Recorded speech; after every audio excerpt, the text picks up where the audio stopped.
არ იქნება სტანდარტული ეპიზოდი, რადგან ძალიან ბევრი პასუხგაუცემელი კითხვა და კომენტარი დაგროვდა და მინდა ოდნავ განსხვავებული ფორმატი კომენტარებზე პასუხი შემოგთავაზოთ, რადგან ლაივ რეჟიმებს არ ვიყენებ, სადაც უშუალო კომუნიკაცია იქნებოდა თქვენთან შესაძლებელი, ვფიქრობ, რომ ურთიერთობის აი ეს ფორმა შემოგთავაზოთ. ისე გამოვიდა, რომ ძირითადად კრიტიკულ კომენტარებს ვპასუხობ, თუმცა ობიექტური რომ ვიყო, გეტყვით იმას, რომ ვლოგზე არსებული კომენტარების ძალიან დიდი ნაწილი არის პოზიტიური, რისთვისაც პირველ რიგში დიდ მადლობას გიხდით ამ კომენტარების ავტორებს. აი ეს კომენტარების ძალიან მომხნევებს და მიჩენს სურვილს, რომ გავაგრძელო ეს საქმიანობა. განსაკუთრებით მახარებს ის ფაქტი, როდესაც რომელიმე თქვენგანი მიწერს, რომ ბევრ საერთოს პოულობს საკუთარ ცხოვრებასთან. და ეს კიდევ ერთხელ მარწმუნებს იმაში, რომ ქალებს ნამდვილად გვჭირდება რეალურ პრობლემებზე საუბარი. კომენტარები რამდენიმე ეპიზოდს მოიცავს და შევეცადე, რომ გარკვეულწილად თემატიკის მიხედვით დამეხარისხებინა. დავიწყებ დროის განაწილების ძალიან პრობლემური თემით ქალის შრომასა და დასვენებას შორის და ვთქვი ამ ეპიზოდში ის, რომ ქალებს, განსაკუთრებით კი ჩვილბავშვიან დედებს, მეტი მხარდაჭერა ჭირდებათ და მოვუწოდე იმ ადამიანებს, ვინც მენტალურად გასული საუკუნის ცხოვრების წესის მიმდევარია, რომ საკუთარი მაგალითით მეტი შრომისკენ კი ნუ მოუწოდებენ ქალებს, განსაკუთრებით ჩვილბავშვიან დედებს. არამედ პირიქით, თუ მხარდაჭერის რესურსი არ აქვთ, დამატებითი სტრესის მიზეზად მაინც ნუ იქცევიან თქო. თუმცა ეს ადამიანები ასე არ ფიქრობენ, რაშიც კომენტარები მარწმუნებს. აღარ უნდა ამ გაზარმაცებულ ქალებს ამდენი უაზრო დარიგება. შენაირ სულელებს რომ უსმენენ ახალგაზრდები, იმიტომ ინგრევა ოჯახები. თუ სპეციალისტი არ ხარ, რას ლაპარაკობ? იმიტომ არიან ბინძურები, მერე თავის თავს რომ ვერ უვლიან. გავზარდე შვილები და მქონდა წესრიგი სახლში. სტრესს ახსენებ. ეხლა ყირაზე გადადიან ბავშვები, არავინ უშლის რამეს, მაგრამ ასეთი ფსიქიკური ბავშვები მე არ მინახავს. ბავშვებს ვერ ზრდიან, ატუტუცებენ. ხომ შეიძლება ბავშვმა წყნარად ითამაშოს და არ იკივლოს და ძალით არ იხმაუროს. 2 წლამდე ბავშვებზე არაა ლაპარაკი, მაგრამ 4-5 წლის ბავშვმა უკვე უნდა იცოდეს, რომ მიალაგოს. დედა უნდა ეცოდებოდეს, უკვე როცა არ შეუძლია და ცუდადაა, წყნარად უნდა იყოს. და ანუ თქვენ მხოლოდ დედებს კი არ სთხოვთ სანიმუშო წესრიგს. არამედ მოითხოვთ, რომ 5 წლის ბავშვმა შეძლოს ემპათიის ძალიან დიდი უნარის ქონა, დედის დახმარება, მხარდაჭერა, ყველაფრის დალაგება, საკუთარ საქციელზე ბოლომდე პასუხისმგებლობის აღება და მაშინ რატომ ველოდებით ამ 18 წელს, რომ ზრდასრულ ადამიანად გამოვაცხადოთ თქვენი აზრით? ან სად ვთქვი ის, რომ ფსიქოლოგი ვარ და ყველა ჩემი დათქვამი უპირობოდ უნდა გაიზიაროთ. მე ხომ უბრალოდ ჩემს გამოცდილებას გიზიარებ და ნამდვილად არ ვთვლი, რომ ეს სავალდებულოა ვინმესთვის ამ ქცევის გამეორება. ან რატომ ფიქრობთ, რომ სიბინძურე და არეულობა რამენაირად სინონიმებია? შეიძლება სახლი იყოს არეული, მაგრამ სუფთა. და შეიძლება სახლში ყველა ნივთი თავის ადგილზე იდოს, მაგრამ გასაოცარი სიბინძურეს უფევდეს. მოკლედ, შევთანხმდეთ იმაზე, რომ კი ბატონო, თქვენ თქვენს მოსაზრებებში ხართ თავისუფალი, მაგრამ ვაცალოთ იმ დედას, თავის ჭკუაზე გაზარდოს შვილი ისეთ გარემოში, როგორც საჭიროდ თვლის. სულ ეს არის. ამ ყველაფერს მივყავართ ისევ პასუხისმგებლობების და საოჯახო საქმეების გადანაწილებამდე. და აი მან იწყება რაც იწყება. ისე ფსიქიკური ბავშვი რას ნიშნავს მართლა არ ვიცი. ფსიქიკური გამიგია პრობლემა. კიდევ ერთი თემა, რომელმაც ძალიან სერიოზული ვნებათაღელვა გამოიწვია, არის ქალის და კაცის საქმის გადანაწილება ოჯახში. ანუ საქმის თანაბრად და სამართლიანად განაწილება. უსმინოთ კომენტარებს. დავყარო აბა გასაკეთებელი საქმე და ავიარჩავია, რომ ქმარმა რეცხოს და ქალებმა ყავა და სიგარეტი დავიდგათ. გადავხედე ვიდეოებს და თქვენ ხართ ქალბატონის სახელად ნეგატივი, ცინიკოსი, ბულინგი. ყველაფერს, რასაც ამბობთ, უპირობოდ მართალი მგონიათ. ტონი საშინელია. აბა მაინტერესებს, ვინ უნდა გააკეთოს ქალის საქმე ოჯახში. ქალის საქმე ოჯახში უნდა გააკეთოს კაცმა. ვხუმრობ და ამაზე ახლა მორიგ ტანტრუმს უნდა იმართებთ. მე ჩემს შვილებს ვასწავლი, რომ ქალის და კაცის საქმე ოჯახში არ არსებობს. არსებობს საქმე. რადგან ჰიგიენის ნორმების დაცვა, კვება, მოვლა საოჯახო ნივთების დალაგება და ასე შემდეგ, კაცსაც ზუსტად ისევე სჭირდება, როგორც ქალს. და შესაბამისად თუ თქვენს ქმარს ხელი წაუცდა და ან საჭმელი გააკეთა, ან სახლი დაალაგა, დამერწმუნეთ, რომ ამით მის კაცურ თავმოყვარეობას და ღირსებას არაფერი არ ემუქრება. და ნეგატივი, ცინიკოსი და ბულერი თავიგაბიათ უკაია. ეს რა თქმა უნდა ხუმრობით მე კიდევ ერთხელ ვიმეორებ, რომ მხოლოდ ჩემს გამოცდილებას გიზიარებთ, რომელიც გინდ გაითვალისწინეთ, გინდ არა. ღმერთმა დამიფაროს, რაღაც რჩევა დარიგებები მოგცეთ და რაღაც კვარცხლბეკზე შემოვსკუპდე მენტორი დავირქვა და გავცე ასე უშურველად რჩევა დარიგებები. უბრალოდ გიზიარებთ საკუთარ გამოცდილებას. სხვათა შორის ხანდახან არის თემები, რომელზეც ვერც იფიქრებ, რაღაც სხვათა შორისოდ ჩაწერ და ვერ იფიქრებ ამას თუ შეიძლებოდა ქონოდა რაღაც სერიოზული გამოხმაურება. ანუ საღლიცინოთ რომ ჩაწერ, უბრალოდ ისე სახუმაროთ და ამას სერიოზული დისკუსია რომ მოყვება. მაგალითად, ერთ-ერთი ასეთი იყო არც მეტი და არც ნაკლები სარეცხის დაფენის ამბავი. მოვისმინოთ კომენტარები. ზომების მიხედვით გაიფინოს უნდა ძალიან ლამაზია და ამავე დროს კულტურა. აკეცვა სამოსის კი უნდა დაიკეცოს წაღმა და ლამაზად. აბა რა არის ქალის საქმის სილამაზე? ეს სარეცხი ამოაბრუნე. ეგეც დაფენაა. ფერების რა გითხრათ, მაგრამ ჩაწიკწიკებული მეც მიყვარს. რამდენჯერ ჩამომიხსნია და ახლიდან დამიფენია. სიმართლე გითხრათ, ცოტა მომბეზრდა ამ თემის ასეთი სერიოზულად განხილვა. ამიტომ მკპირდებით, რომ უკანასკნელად ვუბრუნდები სარეცხის დაფენის ტექნიკებს და მასთან დაკავშირებულ კრიტიკას. ერთი შეკითხვა მაქვს იმ ქალებთან, ვინც ესთეტიკურ სიამოვნებას და ესთეტიკურ ტკბობას ლამაზად დაფენილი სარეცხით იღებს. ტექნოლოგიები ვითარდება და ერთ დღესაც თქვენს ოჯახში რომ შეიძინონ საშრობიანი სარეცხი მანქანა და მერე სად მიდიხართ? რას აპირებთ? და რაც შეეხება უკუღმას სარეცხის დაკეცვას, პრაქტიკაში ჯერ არ მქონია შემთხვევა, როცა ჩემი ოჯახის რომელიმე წევრი უკუღმა ამობრუნებული ტანსაცმლით ესეთ ჩაცმულ დახურული გასულიყო სადმე ან სახლში ევლოდა. რა ვიცი, მგონი არ ღირს ახლა ამ თემის ესე საფუძვლიანად განხილვა და ნერვიულობა ამაზე. თემა, რომლის მოსმენის დროს, გულგრილი ვერასდროს ვერ ვარ და ყოველთვის რაღაც განგაშის სიგნალი მერთვება, როცა ამას ვისმენ, არის ქალის დიასახლისის შრომის მიმართ დაუფასებლობა და უმადური დამოკიდებულება. როდესაც მესმის ფრაზა სახლში ხარ და რამ დაგღალა, აი ამაზე თქვენ არ იცით რა მემართება. თუმცა, როგორც აღმოჩნდა, არსებობენ ქალები, რომლებიც საკუთარი შრომის დაუფასებლობას მაინც და მაინც ჩემსავით მძაფრად არ აღიქვამენ. მოვისმინოთ კომენტარები. მარტომ გავზარდე 3 შვილი და კარგები გავზარდე. მომხმარი არ მყავდა. ქმარი მუშაობდა. არასდროს ველოდები ვინმესგან შექებას. სიამოვნებით ვემსახურები ჩემს ოჯახს. მერე რა არის ამაში ცუდი?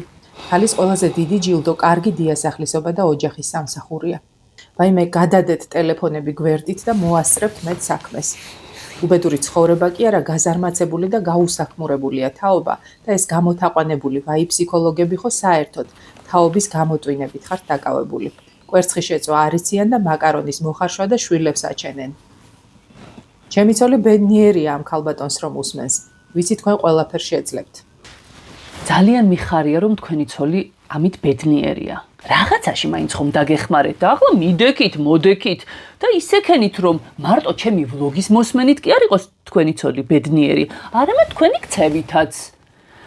და კიდევ არ ვარ ბატონო, ის კაცი კი არა და ის ფსიქოლოგი საერთოდ არ ვარ, ერთი საწყალი ჟურნალისტი ვარ, რომელიც თავის გამოცდილებას გიზიარებთ და ნუ მაბრალებთ ფსიქოლოგობას. რაც შეეხება იმ ქალს, რომელიც თვლის, რომ მერე რა მოხდა თუ მის შრომას არ აფასებენ და რატომაც არა სიამოვნებით ემსახურება ოჯახს, კაი ბატონო, განაგრძეთ ოჯახის სამსახური, თუმცა იმ ადამიანებს, ვინც ვთვლით, რომ ოჯახში ბატონყმური ურთიერთობები არ უნდა იყოს და ერთი მხარე მომსახურე პერსონალის როლში არ იყოს და მეორე რაღაც არ იფერებდეს ამ მომსახურებას, ვინც თვლით, რომ ოჯახში თანაბარი უფლებები და მოვალეობები უნდა გქონდეს, მათ ნუ შეგვარცხენთ და ნუ გვეტყვით, რომ უსაქმურები და არაფრის მაქნისები ვართ, რადგან მინიმუმ რამდენიმე ათეული საქმის დასახელება მაინც შემიძლია, რომელსაც ჩვენ ვაკეთებთ და თქვენ ვერა, მაგრამ ხომ არ გეუბნებით ამას ვერ აკეთებო. ამაშია საქმე. ასევე მინდა შევეხო ჩემი ერთ-ერთი ეპიზოდის კომენტარებს. ეს ეპიზოდი ეხებოდა ბავშვთა გაძვირებულ კვებას. აბა მოვისმინოთ. და რაო ამ ქალმა, არ გააჩინონ ბავშვები. ისე დედის რძე ყველაზე მარგებელია იქნება, არ იცი ყველაფრის მცოდნევ. შვილი კი უფლის საჩუქარი და საუკეთესო ინვესტიცია, რა თქმა უნდა, კარგი უნდა აღზარდო. სად ქონდა ჩვენს წინაპრებს პამპერსები და ხელოვნური საკვები, ვერ ზრდიდნენ 12 და 15 შვილს? იცით რას გეტყვით, 50 ლარიანი რძე რომ არაჭამოთ ბავშვს, მაგით შეიძლება. უწინ მოხალულ ფქვილზეც ვზრდიდით ბავშვებს ბრინჯის ნახარშზე, მაგრამ ჯამრთელები იყვნენ. არაა სავალდებულო ძვირიანი რომ აჭამოთ. ისე თქვენ რა გითხარით, როგორც მაგ მოხალული ფქვილით გაზრდილი თაობა ძალიან ჯამრთელები ვართ. ჩამოგითვალოთ ახლა ჩემს ირგვლივ რამდენს აქვს კუჭნაწლავის პრობლემები და ჯანმრთელობის სხვა სერიოზული დარღვევები, რომელიც ზუსტად თავიდანვე მაგ არასწორი კვების შედეგად განვითარდა.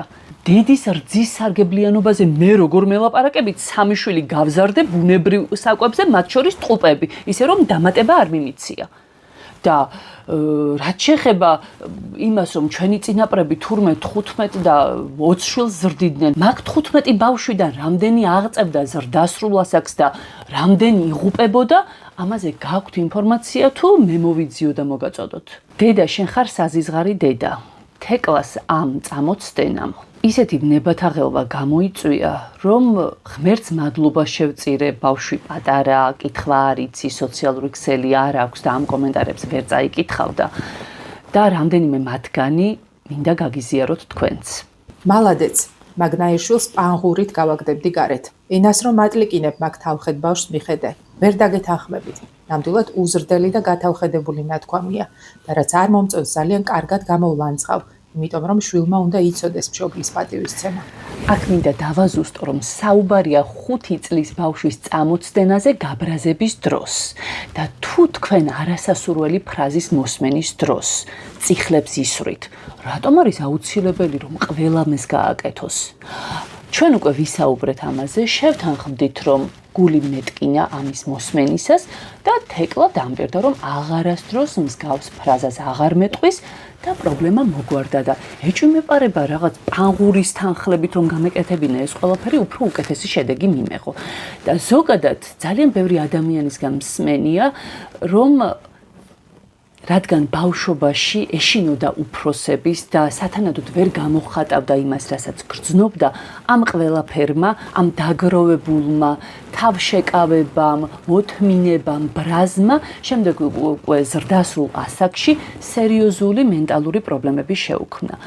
და მე მირჩევნია ამ წუთში მეტკინოს გული ჩემი შვილისგან, ოღონდ მან გამოთქვას ყველაფერი, რასაც ფიქრობს და განვიხილოთ ეს ყველაფერი ერთად, ვიდრე რაღაც დაუგროვდეს, ჩემი შიში თქმა ვერ ამოიღოს და შემდეგ ზრდასრულ ასაკში სხვადასხვა პრობლემით, სხვადასხვა ფსიქიკური პრობლემით დაჯილდოვდეს. ცხადია გვერდს ვერ ავუვლი კაცების ჩემს მიერ, მოდი ასე ვთქვათ, მსუბუქ დაცინვას, რომელიც სახლში დაბრუნებული ცოლს ეკითხება, რას მაჭმევო. ეს იყო ხუმრობა ცოტაოდენი სიმართლის ელემენტებით. მაგრამ ამ კომენტარების ავტორები ასე არ ფიქრობენ. დიახ, კაცი რომ შემოდის სახლში, თბილი დახვედრა და ცხელი საჭმელი სჭირდება და ყველა ქალის პირდაპირი მოვალეობა ამისთვის დრო ყოველთვის ვიპოვოთ. აბა იმუშაოს კიდეც და საჭმელიც თვითონ მოამზადოს. მე თუ არ ვაჭამე, აბა ვინ აჭმევს? ჩემი ბიჭისთვის ვზრუნავ საკვებსა და კომფორტზე. აბა რა სილამაზე აქვს სახლში ცოლს? ნუ გავიწყდებათ, რომ კაცები დიდი ბავშვები არიან და სჯობს ვჭირდებოდეთ, ვიდრე სულაც აღარ ვჭირდებოდეთ. მოდი ახლა ჩამოვყალიბდეთ. ვთქვათ, ბავშვად ქცეულ კაცს თქვენ ძალიან სჭირდებით და თქვენგან მუდმივ მზრუნველობას ითხოვს და იღებს და ამით არის ბედნიერი. აი, თქვენ რაში გჭირდებათ ეს კაც-ბავშვა არსება, რომლისგანაც ვერც მხარდაჭერას მიიღებთ, ვერც მისი იმედი ვერ გექნებათ, ვერც იმას მოსთხოვთ, რომ პასუხისმგებლობა რამეზე სრულად აიღოს. კაცის გაბავშვება რა ჯანდაბად გჭირდებათ? მართლა მაინტერესებს, რატო? მე თუ არ ვაჭამე ვინ აჭმევს რომ წერთ. სახლში დაბრუნებულს ვაი და არ დახვდით თქვენ. კვდება შიმშილით? იკლავს თავს? რაღაც ეჭვმეპარება. ცხადი არ შემიძლია არ გამოვიხმაურო იმ რამდენიმე ასეულ კომენტარს, რომელიც მასწავლებლის საჩუქრის ფულის შეგროვებასთან დაკავშირებულ ეპიზოდის ქვეშ დაიწერა და მოდი მოვისმინოთ ეს კომენტარები. თუ ხვდებით ახლა რამდენ მასწავლებელს აყენებთ შეურაცხყოფას, ან რა საჯაროდ განსახილველი თემაა, ეთყობა მეტი საქმე არ გაქვს, დალიეყავა. აღარც მასწავლებელს აფასებთ, აღარც დიდს და აღარც პატარას. ვითომ ახლა რაღაც თქვი. შევწუხდით, ნუ თუ საახლობლოში არავის არაფერს ჩუქნით. რა გახდა მასწავლებლის საჩუქარი ასე რომ იყვედრებით, განა რამდენს დებთ მშობლებო სირცხვილია.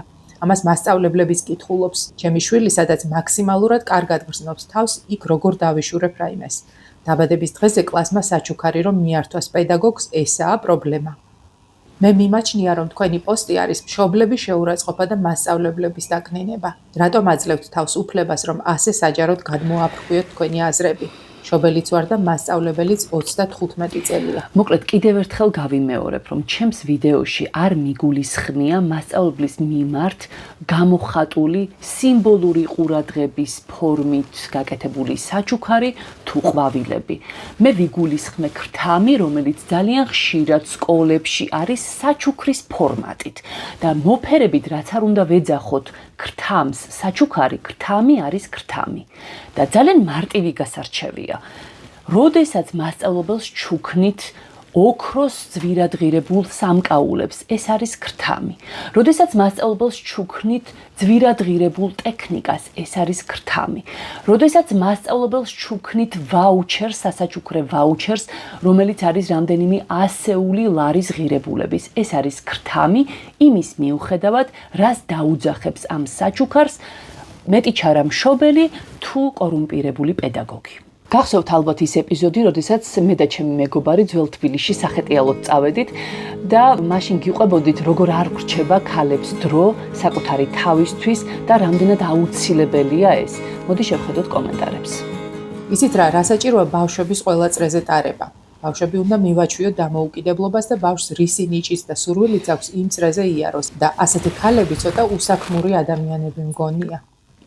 სახლი რომ დაგელაგებინა, სადილი მოგემზადებინა ოჯახისთვის და მერე წასულიყავი მეგობართან დაშავდებოდა რამე.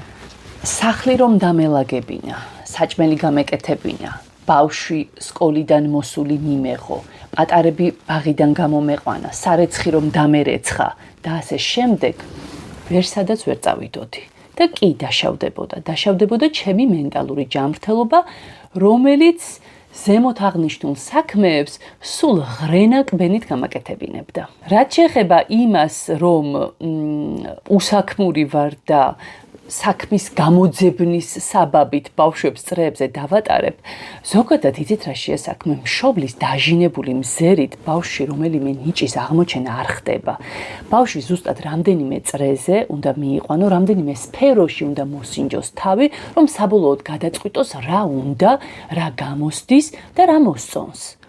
აი ამიტომ დავატარებ წრეებზე და არა იმის გამო, რომ საქმეს ვერ პოულობ სახლში და ცხოვრების გასახალისებლად სხვადასხვა წრეზე დავარბენინებ ბავშვებს. და ბოლოს მინდა გითხრათ, რომ ჩემი რეაქცია ამ კომენტარებზე ცოტა უტრირებულია და სინამდვილის დამახინჯება რომ არ გამომივიდეს. გეტყვით, რომ ასეთი კომენტარები რეალურად ძალიან ცოტაა, ძირითადად კი აი ასეთ კომენტარებს ვიღებ. კიდევ ერთხელ მინდა გაგაფრთხილოთ, რომ ჩემს მიერ გამოთქმული მოსაზრებები ძირითადად არის იუმორი და მაინც სერიოზულად მომიიღებთ. ყოველდღიურად ვგრძნობ თქვენს ძალიან დიდ მხარდაჭერას, რაც მაძლევს იმ მუხტს, რომ გავაგრძელო ვლოგის გაკეთება, რომ გაგიზიაროთ ჩემი ემოციები, მოსაზრებები და გამოცდილებები.